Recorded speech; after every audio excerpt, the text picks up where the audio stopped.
Merci à vous. Alors pour poser le cadre de cette journée, nous avons souhaité entendre un grand témoin au cœur des travaux scientifiques internationaux sur le climat. Ce grand témoin dirige aujourd'hui la recherche chez Deltares. Il co-préside le groupe 2 du GIEC consacré aux impacts, à l'adaptation, à la vulnérabilité. Please welcome Bart van den Hurk.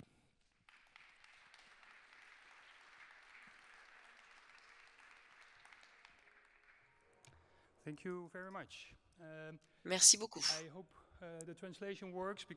J'espère que l'interprétation fonctionne, parce que mon français n'est pas aussi bon que je souhaite. Mais je me sens très accueilli et vous avez beaucoup de chance d'avoir une mère comme cela, avec autant d'espoir et parler de l'importance de notre sujet aujourd'hui. Comment est-ce que l'on peut parler de cet engagement politique avec tous ces messages d'espoir, de justice, de réalité, la notion du fait que la ville doit faire partie d'une vision holistique, où tout se rassemble au même moment. Je n'aurais pas pu espérer mieux d'un point de vue scientifique, mais je vais essayer en tout cas de vous partager des réflexions sur le GIEC, sur ce que l'on prévoit de faire avec le rapport spécial sur le changement climatique et les villes. Après moi, il y aura Valérie Masson, qui écrit également le rapport, va également en parler. Mais lorsque l'on a démarré ce 7e cycle, donc c'était il y a 2 ans, c'était une nouvelle équipe. Nous étions très ambitieux, comme à chaque première équipe qui démarre, qui redémarre, mais on sent une urgence aussi dans le temps, et c'est une époque où il faut faire la différence. Et il faut, on voit qu'il y a 40 ans de preuves scientifiques au niveau des preuves scientifiques, mais ça n'a pas encore réussi à faire la différence qu'il faut faire aujourd'hui pour que l'on puisse garder les choses sous contrôle. Donc nous anticipons,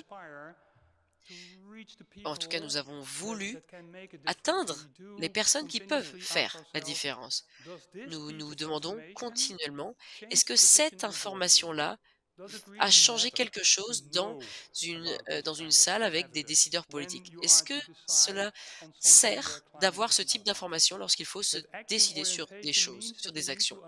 Il faut vraiment être orienté vers l'action. Il faut avoir un agenda, il faut voir le potentiel de l'action, et il faut avoir beaucoup d'acteurs, et il faut des aspirations. Nous voulons éviter que le climat soit isolé. Il faut vraiment que cela fasse partie des agendas d'action. Donc il faut naviguer au point d'interdépendance où nous, les scientifiques, nous n'avons pas la voix et une voix à donner sur la politique, mais nous sommes là pour soutenir le débat politique avec des preuves. Et nous pouvons amener une approche où, donc nous ne voulons pas être prescripteurs, mais nous voulons vraiment parler des valeurs, comment est-ce que l'on peut mettre les choses en action et avoir des impacts et se rapprocher ainsi des résultats. Donc il y a différents scénarios. Le GIEC a toujours fait différents scénarios. Voilà, si cela se passe comme ça, nous irons là. Si cela se passe comme ça, nous irons là. Donc ça n'est pas de la prescription. Je pense que l'on peut aller plus loin que ça. Donc je vais essayer d'illustrer comment on fait.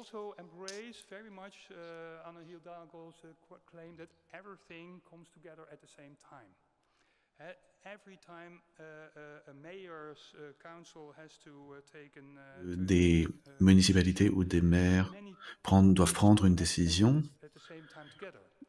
eh bien beaucoup de choses se regroupent et se passent en même temps. Et par conséquent, il n'y a pas simplement une réponse qui ne touche que le climat, mais cela touche également d'autres points comme l'éducation, le travail. Et par conséquent, c'est important d'avoir cette approche intégrée et c'est crucial même. Et nous avons différents groupes de travail, un sur la physique climatique, sur le climat, et dans le groupe 2 sur l'adaptation. Notre groupe de travail, le groupe numéro 2 sur les émissions et également sur les contributions sectorielles.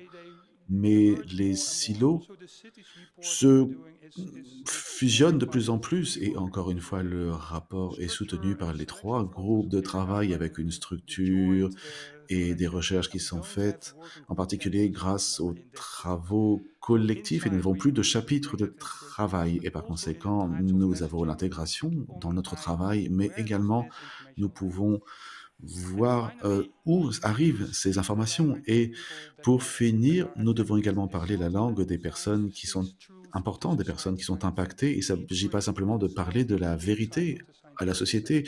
Nous devons faire en sorte que la société soit intégrée dans l'évaluation scientifique, avoir des preuves de ce que c'est et l'importance de cela et d'avoir une plateforme d'action. Et par conséquent, le GIC a été en mesure réellement d'organiser une structure organisationnelle qui assure que toutes les régions du monde sont représentées dans l'organisation, dans les examens, mais nous voyons également que la majorité, euh, que tout cela est concentré sur le Nord global et nous nous concentrons sur les autorités, sur les organisations du Nord et les minorités sont malheureusement moins bien représentées et bien sûr cela fait partie du système d'évaluation et nous voulons améliorer cela, avoir davantage de vues car c'est la seule manière de faire en sorte que les preuves aient un impact au moment de la prise de décision. Nous avons parlé du rapport en Lettonie l'année dernière et c'était un élément très intéressant. Ça a été quelquefois un processus un peu tendu et certains d'entre vous y ont peut-être participé, mais normalement, le GIC travaille au niveau national. Nous avons des structures organisationnelles et, et nous avons 95 pays qui travaillent justement pour aider le GIC et de manière générale, nous avons des produits qui sont gérés au niveau national et maintenant nous allons les intégrer au niveau régional, au niveau municipal, avec beaucoup d'actions qui se déroulent et c'est important de le clarifier. Cela veut dire que dans ce périmètre, nous essayons d'intégrer des personnes qui ont une bonne expérience en tant que et en particulier lorsque nous travaillons au niveau municipal, nous pouvons compter sur leur expertise.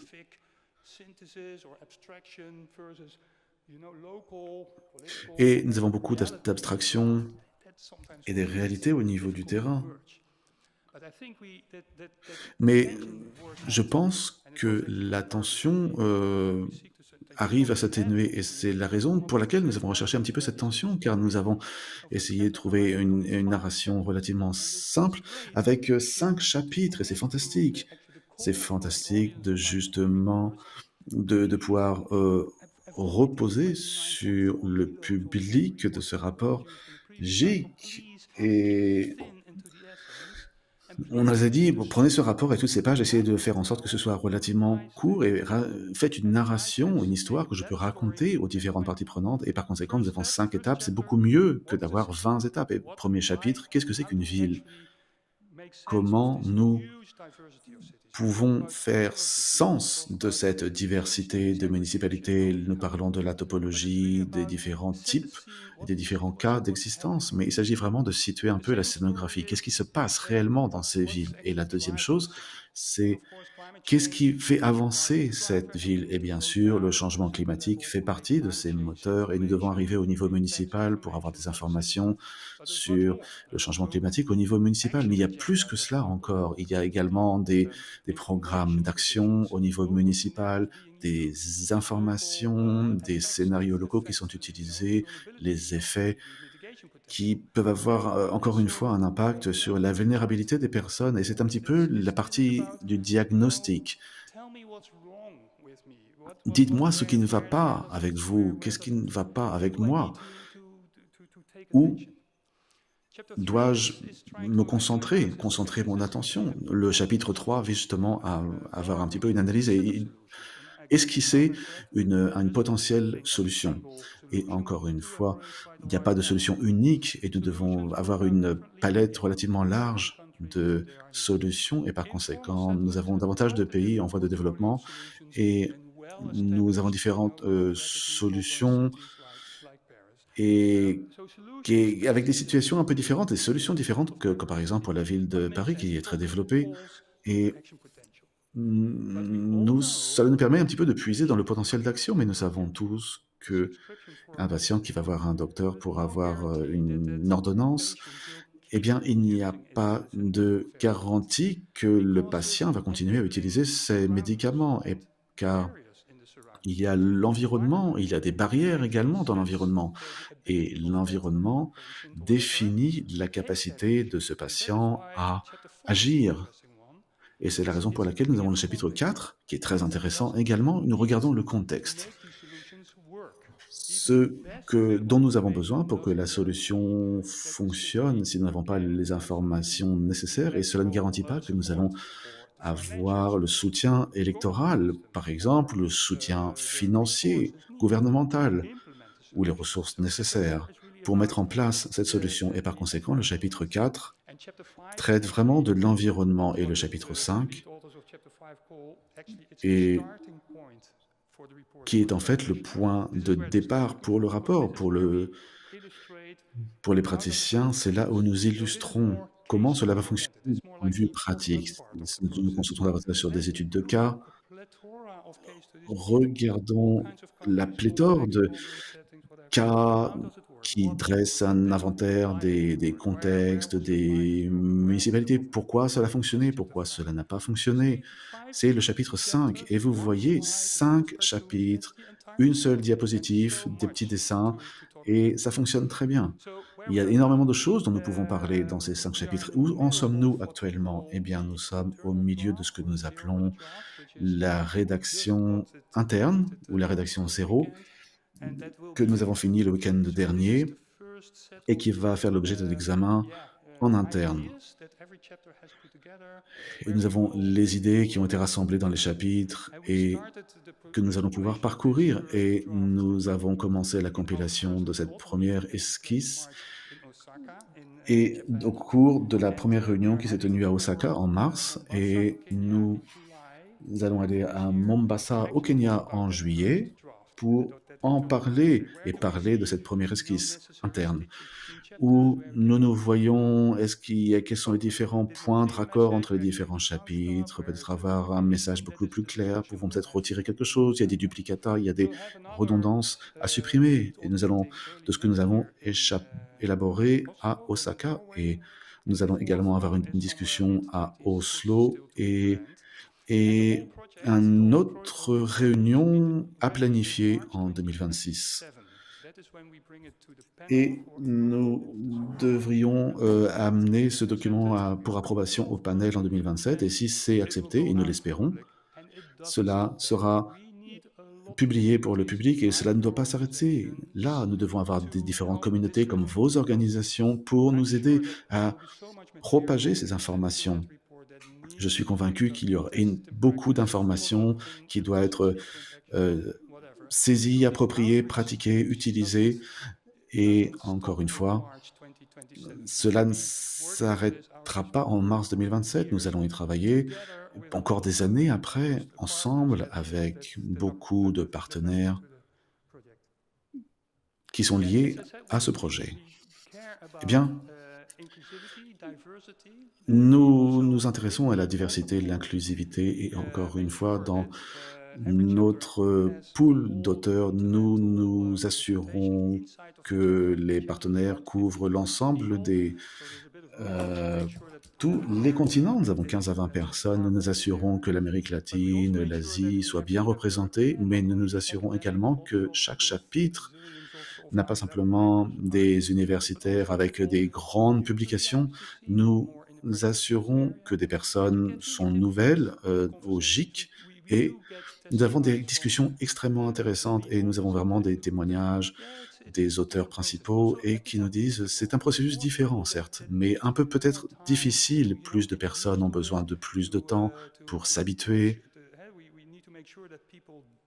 et nous devons nous assurer que les gens osent parler, qu'ils se sentent suffisamment à l'aise pour parler dans un groupe d'auteurs, pour se faire entendre. Ça n'est pas quelque chose d'acquis, c'est quelque chose qui est culturellement, individuellement et prédéfini. Et et par conséquent, nous faisons attention à cela également. Mais bien sûr, nous devons nous assurer que les gens se rencontrent, parlent et aient vraiment une aspiration en commun. Et c'est vraiment l'élément crucial pour être soudés. Et j'ai déjà parlé un petit peu de la chronologie. Nous avons l'esquisse interne et vous avez en tout cas une chronologie qui apparaît à l'écran. Nous espérons avoir le rapport qui sera définitivement approuvé au cours de la dernière réunion du GIC en mars 2027 et nous avons besoin de beaucoup de personnes. Nous avons les experts qui nous aident justement à un bon périmétrage et encore une fois, le périmétrage continue. Nous avons encore des discussions avec différents réseaux de villes et qui nous disent: «Nous avons cette base de données, est-ce que vous pouvez l'utiliser? Nous avons ce problème qui n'est pas encore suffisamment représenté. Est-ce que vous pouvez travailler là-dessus?» Nous sommes toujours disponibles à ce processus, mais nous devons bien sûr, nous devons tenir compte des paramètres pour rédiger le programme et ils ont passé quelques-unes de leurs vacances pour rédiger cette première esquisse, ce premier rapport et l'idée, c'est d'avoir une équipe vraiment diverse et de recevoir les contributions d'autres domaines, car nous avons vraiment un mix très important d'expertise et c'est tout à fait gratifiant de voir votre appétit intellectuel satisfait par cela, mais encore ça, c'est extrêmement gratifiant. Nous avons des engagements avec des réseaux de parties prenantes et nous demandons avoir des examens, des premières esquisses et des premières versions de notre œuvre et nous avons des webinaires d'information où nous pouvons informer les différentes parties prenantes pour savoir où on en est avec l'examen du rapport et comment nous pouvons faciliter cet examen du rapport et maximiser leur contribution, car encore une fois, les examens sont une contribution inestimable au rapport définitif au niveau interne, au niveau externe, et nous avons bien sûr des experts et nous avons bien sûr des échéances en 2026, c'est encore un petit peu tard, mais nous avons encore ce qu'on appelle la littérature grise avec des documents qui sont fournis et produits par des différentes entités, comme par exemple la municipalité de Paris, et comment les plans d'adaptation sont mis en pratique.